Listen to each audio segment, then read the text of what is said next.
Fino a qualche anno fa era molto diffusa l'informazione secondo la quale Marco Polo avrebbe portato in Italia e in Europa la pasta. In realtà si tratta di un falso commerciale che nasce nel 1929 nel Macaroni Journal, che era l'organo di informazione dei pastifici statunitensi.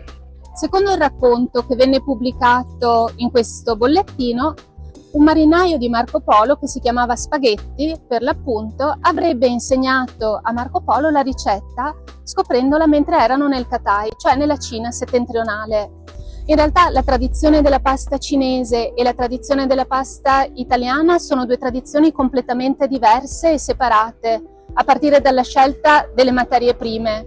Inoltre, a quel che sappiamo, spaghetti è un termine che entra nell'italiano molto tardi. Le prime attestazioni che troviamo nei dizionari sono ottocentesche. Nel milione si parla della pasta nell'isola di Sumatra, quando Marco racconta di aver visto l'albero del pane, il sagù, un albero che produce una farina che viene utilizzata per produrre per l'appunto delle paste che assomigliano alle lasagne. Marco racconta anche di averne portate a Venezia in piccola quantità e quindi è forse da qui che i redattori del Macaroni Journal hanno avuto l'idea degli spaghetti.